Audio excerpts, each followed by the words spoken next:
अस्सलाम वालेकुम dear students. आज हमारे M CAT and E CAT MCQs की सेकंड सीरीज़ है, जिसमें हमारे पास क्वेश्चन नंबर 13 से स्टार्ट है। पिछला जो हमारा वीडियो था जिसमें हमने 13 तक क्वेश्चंस की 12 तक किए थे, आज 13 से स्टार्ट है। इसमें हमारे पास MCQs में से क्वेश्चन नंबर 13 है, the fingerprint region of an IR spectrum typically found in the range of. अब ये हमारा जो है MCQs, ये चैप्टर नंबर 13 जो न्यू बुक का में नया चैप्टर इंक्लूड किया है, चैप्टर नंबर 13 स्पेक्ट्रोस्कोपी, उसमें से है। इसमें हमारे पास यही पूछा गया है कि IR में जो फिंगरप्रिंट रीजन है वो उसकी रेंज क्या है जिसमें ये मौजूद होता है। अब IR में हमारे पास इसमें ऑप्शंस है, हमारे पास है ए है 1500 से 4000 पर सेंटीमीटर, बी है 2000 से 4000 पर सेंटीमीटर, सी है 1500 से 500 पर सेंटीमीटर और डी है 4000 से लेकर 800 पर सेंटीमीटर। तो इसमें हमारे पास करेक्ट ऑप्शन जो ऑप्शन है that is the C, which is 1500 से 500 पर सेंटीमीटर। ये इसलिए कि IR रीजन में आपको पता है कि दो रीजन्स होते हैं, जिसमें एक फिंगरप्रिंट रीजन भी होता है और एक हमारे पास फंक्शनल ग्रुप भी रीजन होता है। तो फिंगरप्रिंट रीजन जो होता है उसकी जो होती है वेवलेंथ, वो उसकी जो लिमिट है वो 1500 से लेकर 500 पर सेंटीमीटर तक है रेंज, और फिंगरप्रिंट रीजन जो है वो होता है 1500 से फिर 4000 सेंटीमीटर। तो जो फिंगरप्रिंट रीजन है वो 1500 से 500 पर सेंटीमीटर है और सी इज़ द करेक्ट ऑप्शन। उसके बाद फिर हम आते हैं नेक्स्ट में 14 में, the WHO guideline for TDS is below और इज़ लेस देन। अब WHO क्या है? WHO है वर्ल्ड हेल्थ ऑर्गेनाइजेशन, उसकी गाइडलाइंस हैं। TDS क्या है? TDS हमारे पास होता है टोटल डिज़ोल्व सॉलिड्स, मीन्स के हम इसको इस तरह से एक्सप्लेन कर सकते हैं कि all organic and inorganic solids particles suspended into the water. तो वो सारे जो ऑर्गेनिक इनऑर्गेनिक सॉलिड पार्टिकल्स जो अगर पानी में मौजूद हों तो वो किस लिमिट तक है कि वो पानी पीने के लायक होता है, या उस किससे कम हो वो लिमिट, तो हम कह सकते हैं कि वो पानी जो है, वाटर जो है, वो पीने के लायक है। इसमें हमारे पास ऑप्शन है, ऑप्शन ए है 900 मिलीग्राम पर लीटर, ऑप्शन बी है 800 मिलीग्राम पर लीटर, ऑप्शन सी है 600 मिलीग्राम पर लीटर और ऑप्शन डी है 700 मिलीग्राम पर लीटर। तो इसमें हमारे पास करेक्ट आंसर होगा लेस देन 600 मिलीग्राम पर litre, this is the correct option. जब आप ये देखें तो आप इसमें ज़रूर इस चीज़ को नोट कीजिएगा कि आपके पास यूनिट जो है मिलीग्राम पर लीटर है, दिया हुआ हो तो आपके पास होगा, और PPM में है या कोई और यूनिट पे उसकी जो है उसकी लिमिट चेंज हो जाती है। आप रेट मिलीग्राम पर लीटर। क्वेश्चन 15 है, the alkali metals which gives the yellow colour during flame test. Option A है सोडियम, ऑप्शन बी है पोटेशियम, ऑप्शन सी है रुबेडियम, ऑप्शन सी है सीजियम। इसमें से कौन सा एल्कली मेटल है जब उसका फ्लेम टेस्ट किया जाता है तो येलो कलर देता है? तो ऑप्शन ए जो है सोडियम, उसका वो हमारे पास करेक्ट आंसर है, which gives us the yellow colour in flame test. उसके बाद क्वेश्चन नंबर हमारे पास आता है 16, the important source of naturally occurring compounds of carbon. अब इसमें हमारे पास कार्बन के जो कौन सा इंपॉर्टेंट सोर्स है जो हमें नेचुरली मिलता है? ऑप्शन ए है हमारे पास पेट्रोलियम, ऑप्शन बी है प्लांट्स, ऑप्शन सी है रॉक सॉल्ट और ऑप्शन डी है सी वाटर। तो हमारे पास करेक्ट ऑप्शन होगा पेट्रोलियम, ए। उसके बाद क्वेश्चन नंबर 17 है हमारे पास, isomerism which involves compounds having same molecular formula but different functional groups. अब आइसोमेरिज्म के टाइप्स भी हैं, तो अब इसमें ये कौन सा टाइप है जिसमें कंपाउंड्स हैविंग उनका सेम मॉलिक्यूलर फार्मूला हो but they have the different functional groups? Option A है चेन आइसोमेरिज्म, बी है फंक्शनल ग्रुप आइसोमेरिज्म, सी है पोजीशन आइसोमेरिज्म एंड डी है मेटामेरिज्म। तो वो कौन सा है जिसमें हमारे पास फंक्शनल ग्रुप जो है वो है सेम होना चाहिए? तो यहाँ पर हमारे पास option B is the correct answer, which is the functional group isomerism. Position isomerism में जाएंगे तो वहाँ पर हमारे पास क्या है कि फंक्शनल ग्रुप जो है उसकी पोजीशन चेंज हो, चेन तो आपको पता है कि चेन आइसोमेरिज्म होती है, और इसमें हमारे पास मेटामेरिज्म में क्या होता है कि जो एल्काइल रेडिकल जो है उसकी डिस्ट्रीब्यूशन जो होती है वो डिफरेंट हो जाती है दोनों साइड्स पर। तो इसलिए हमारे पास करेक्ट ऑप्शन है फंक्शनल ग्रुप आइसोमेरिज्म। फिर आते हैं क्वेश्चन नंबर 18 पर। The chlorination of methane is an example of. Chlorination of methane जो है वो एग्जाम्पल किसका है? ऑप्शन ए है एडिशन रिएक्शन, ऑप्शन बी है substitution reaction, and option C है elimination reaction, and option D है हमारे पास oxidation reaction. So correct answer हमारे पास होगा सब्स्टिट्यूशन रिएक्शन, कि उसमें क्लोरीन एटम जो होता है वो डिस्प्लेसेस हो जाता है, मीथेन मॉलिक्यूल को करता है, और इस तरह से हमारे पास बी ऑप्शन जो है वो करेक्ट आंसर है। सब्स्टिट्यूशन होती है इसमें। फिर आते हैं question number 19। The number of 5 membered ring and 6 membered rings carbon buckyball और रिस्पेक्टिवली। अब ये कार्बन बकीबॉल जो है ये आपके चैप्टर में इंक्लूड किया हुआ है नंबर 3 में। कार्बन बकीबॉल आपको पता है क्या है कि newly discovered allotropic form of carbon है, जो जिसको C60 भी हम कहते हैं। इस हिसाब से इसमें हमारे पास से पूछा गया है कि 5 मेंबर्ड और 6 मेंबर्ड जो इनकी रिंग्स हैं वो कितनी हैं।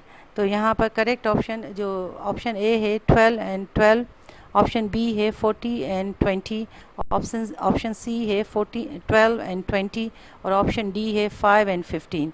So the correct answer is 12 and 20। 12 and 20 में 12 जो होती है 5 मेंबर्ड होती हैं, और 20 जो 6 मेंबर्ड होती हैं। So correct option is C. फिर क्वेश्चन नंबर 20 हमारे पास है the molecule which is maximum bond angle. Option A है कार्बन डाइसल्फाइड, ऑप्शन बी है वाटर H2O, ऑप्शन सी है NH3, एंड ऑप्शन डी है BF3। तो यहाँ पर हमारे पास करेक्ट ऑप्शन जो है वो होगा कार्बन डाइसल्फाइड, इसलिए कि उसका स्ट्रक्चर लीनियर है, और उस हिसाब से इसकी अरेंजमेंट इस तरह से है कि इसमें एक मिनट। तो करेक्ट आंसर है हमारे पास ऑप्शन ए कार्बन डाइसल्फाइड, और कार्बन डाइसल्फाइड जो है उसका बॉन्ड एंगल 180 डिग्री बनता है, और लीनियर होने की वजह से तो हम कह सकते हैं कि it is the maximum bond angle. उसके बाद हमारे पास है question number 21। The molecule which is zero dipole movement. अब ज़ीरो डायपोल मूवमेंट किस वक्त होती है, हम क्यों कहते हैं? इसका मतलब ये है कि compound has no net electron displacement between atoms. तो यहाँ पर हमारे पास ऑप्शन जो गिवन है, ऑप्शन ए है हमारे पास अमोनिया, ऑप्शन बी है हाइड्रोक्लोरिक एसिड, ऑप्शन डी है वाटर, ऑप्शन डी है कार्बन टेट्राक्लोराइड। तो यहाँ पर कार्बन टेट्राक्लोराइड जो है वो है हमारे पास करेक्ट आंसर, जिसमें हमारे पास ज़ीरो डायपोल मूवमेंट होती है, कि कार्बन और क्लोराइड जो हैं वो अपनी डायपोल मूवमेंट को कैंसिल कर लेते हैं अकॉर्डिंग टू द ज्योमेट्री। फिर आते हैं क्वेश्चन नंबर 22 पर। 22 में हमारे पास है line spectrum is used as a tool for the identification of. Option A है कलर्स, ऑप्शन बी है इलेक्ट्रॉन्स, ऑप्शन सी है एलिमेंट्स, एंड ऑप्शन डी है मॉलिक्यूल्स। लाइन स्पेक्ट्रम जो है वो हर एलिमेंट का अलग अलग होता है, जिससे उसकी आइडेंटिफिकेशन होती है। तो किसी भी सैम्पल में अगर हमें एलिमेंट्स की अगर आइडेंटिफाई करना है तो हम लाइन स्पेक्ट्रम के थ्रू कर सकते हैं, because each element has its distinct pattern of lines. इस हिसाब से हमारे पास जो करेक्ट ऑप्शन होगा वो है सी, विच इज़ एलिमेंट्स। फिर हमारे पास आता है question number 23। Which of the following is not an isoelectronic pair? अब isoelectronic pair, iso का मतलब होता है सेम, इलेक्ट्रॉनिक का मतलब होता है इलेक्ट्रॉन्स। तो हम इसको इस तरह से डिफाइन कर सकते हैं कि any 2 or more atoms, ions या molecules that have the same number of electrons। और ज़रूरी नहीं है कि ये इलेक्ट्रॉन्स सेम होने की वजह से सेम एलिमेंट ही हो। तो यहाँ पर हमारे पास जो कौन सा ऐसा पेयर है जिसको हम कह सकते हैं कि वो आइसो इलेक्ट्रॉनिक पेयर नहीं है? ऑप्शन ए हमारे पास है sodium ion and neon, option B है sodium ions and fluoride ion, option C है sodium and calcium, option D है sodium ion and magnesium ion. अब ऑप्शन ए जो है हमारे पास sodium and neon, sodium ion and neon दोनों में 10 इलेक्ट्रॉन्स हैं। ऑप्शन बी जो हमारे पास है sodium ion and fluoride ion, उन दोनों में भी 10 इलेक्ट्रॉन्स होते हैं। ऑप्शन सी में हमारे पास सोडियम और कैल्शियम है, दोनों के अलग अलग हैं, सोडियम के 11 है, कैल्शियम के 20 है। तो इस हिसाब से अच्छा ऑप्शन डी में करेंगे तो sodium ion and magnesium ion, इनमें भी 10-10 इलेक्ट्रॉन है। तो इस हिसाब से आइसो इलेक्ट्रॉनिक पेयर जिसमें नहीं है वो हमारे पास करेक्ट ऑप्शन है, आंसर है सी, sodium and calcium.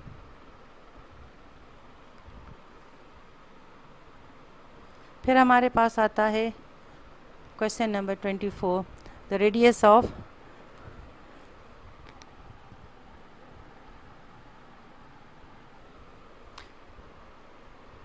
Question number 24 है हमारे पास, the radius of first orbit of hydrogen atom is, option A है 529 एंगस्ट्रॉम, ऑप्शन बी है 52.9 एंगस्ट्रॉम, ऑप्शन सी है 5.29 एंगस्ट्रॉम एंड ऑप्शन डी है 0.529 एंगस्ट्रॉम।